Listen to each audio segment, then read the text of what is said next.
자, 여러분, 자존심이라는 단어 참 묘하죠? 우리를 바로 서게 하는 기둥이 되기도 하고 한순간에 모든 걸 무너뜨리는 폭탄이 되기도 하니까요. 자존심을 조금 부리면 어려워지고 많이 부리면 망한다. 오늘 우리가 파고들 이야기의 시작을 알리는 아주 강렬한 문장입니다.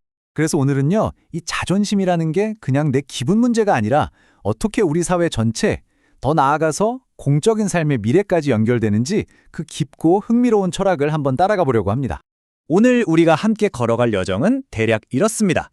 개인의 자존심이라는 작은 씨앗에서 출발해서 진정한 리더는 누구인지, 한 국가의 역할은 무엇이었는지, 그리고 궁극적으로 인류의 미래까지 이어지는 거대한 그림을 그려볼 겁니다. 자, 그럼 지체 없이 바로 첫 번째 이야기로 들어가 보시죠. 네, 첫 번째 주제, 자존심의 두 얼굴입니다. 이게 참 동전의 양면 같아서요. 우리를 일으켜 세우는 힘이 되기도 하고 동시에 우리를 파괴하는 무서운 힘이 되기도 하거든요. 그 본질이 대체 뭔지 지금부터 한번 파헤쳐 보겠습니다. 그러니까 자존심 그 자체는 나쁜 게 아니라는 거예요. 그쵸?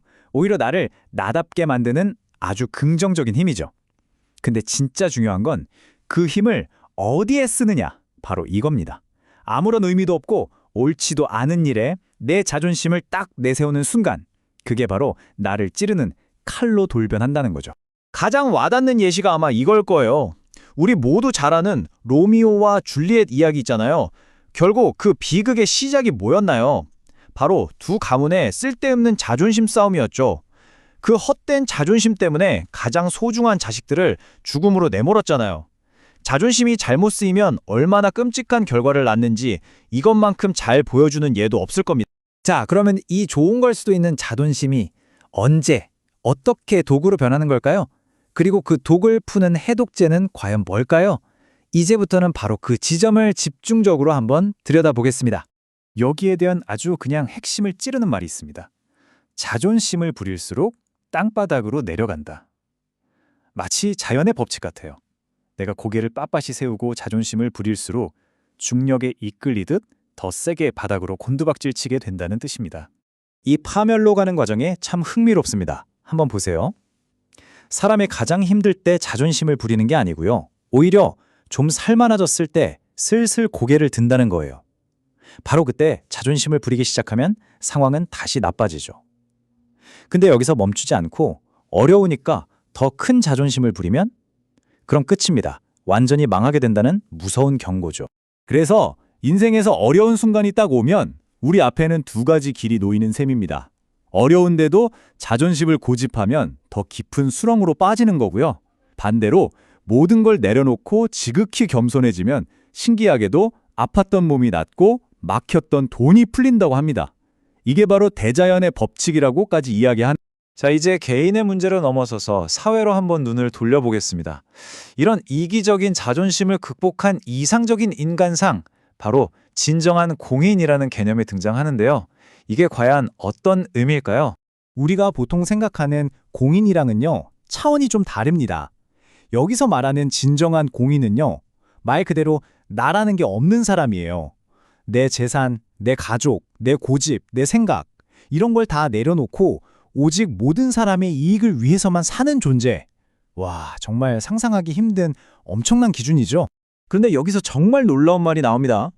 방금 우리가 봤던 그 기준을 들이대면 인류 역사상 진정한 의미의 공인은 단 한 명도 없었다는 겁니다. 우리가 아는 수많은 정치인, 학자, 리더들, 그 누구도 진정한 공인은 아니었다는 거죠. 그럼 그동안의 인류 역사는 도대체 뭐였을까요? 바로 그 질문에 대한 대답이 여기에 있습니다. 어쩌면 인류의 역사, 특히 한 국가의 모든 역사가 사실은 이 진정한 공인 한 사람을 탄생시키기 위한 거대한 준비 과정이었다는 정말 스케일이 큰 이야기를 한번 들여다보겠습니다. 이 이론을 보면 인류의 역사는 2013년을 기준으로 딱 나뉜다고 해요. 그 이전의 시대를 선천시대라고 부르는데 이때는 진정한 공인이 나오기 위한 준비 기간이었고요. 그리고 2013년부터 시작된 후천시대는 드디어 그 준비가 끝나고 진짜 공인이 등장해야만 하는 시대라는 겁니다. 그리고 이 거대한 계획의 중심 무대가 바로 한국이었다는 겁니다. 전쟁의 폐허 속에서 우리가 겪었던 그 모든 고난과 노력의 무의식적인 목표가 딱 하나 있었다면 그게 바로 지식인 세대를 키워내는 것이었다는 주장이에요. 우리 부모님 세대가 허리띠 졸라내면서 자식들 공부시키려고 했던 그 모든 게 사실은 이 거대한 그림의 일부였다는 거죠. 자, 이제 마지막 퍼즐 조각입니다. 이렇게 국교적인 차원에서 온 힘을 다해 키워낸 지식인들이 어떻게 인류가 그토록 기다려온 새로운 리더로 거듭나는가? 그 마지막 변신 과정을 한번 보시죠. 공식은 이렇습니다. 아주 간단해요. 일단 지식인이 있습니다. 이들은 세상의 지식은 많이 가졌지만 그것만으로는 아무런 힘도 쓸 수가 없어요.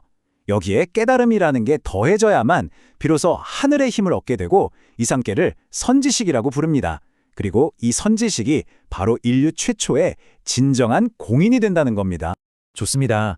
그럼 이렇게 탄생한 새로운 리더, 선지식은 대체 뭘 하는 사람들일까요? 그들의 궁극적인 임무, 그들이 인류의 고질적인 문제들을 어떻게 풀어낼지 한번 살펴보겠습니다. 과거의 방식과는 근본적으로 다릅니다. 지금까지의 복지는 뭐랄까 문제가 터지면 가서 쌀 주고 돈 주는 식의 임시방편, 즉 보호에 그쳤죠. 하지만 이 새로운 리더들이 내놓는 해법은요. 애초에 가난하고 어려운 사람이 생기지 않는 사회 시스템 자체를 설계하는 겁니다. 응급처치가 아니라 병의 근원을 없애버리는 완벽한 예방 시스템을 만드는 거죠. 결국 이 모든 이야기의 종착점은 이겁니다. 선지식의 역할이란 그들이 가진 이 땅의 지식과 하늘로부터 얻은 깨달음, 이 두 가지를 합쳐서 더 이상 사회적인 모순 때문에 고통받는 사람이 없는 새로운 사회 운영 시스템을 만들어내는 것, 바로 그것입니다. 자, 오늘 우리는 한 사람의 자존심 문제에서 시작해서 인류의 미래를 구원할 리더의 탄생까지 정말 거대한 이야기를 따라와 봤습니다. 마지막으로 이 질문을 여러분께 던지면서 마무리하고 싶습니다. 만약 진정한 리더십이 그냥 똑똑한 머리, 즉 지식만으로는 불가능하고 반드시 깨달음이 더해져야만 완성되는 것이라면 지금 우리 사회가 겪고 있는 이 수많은 문제들을 풀기 위해 우리에게 정말로 필요한 것은 과연 무엇일까요?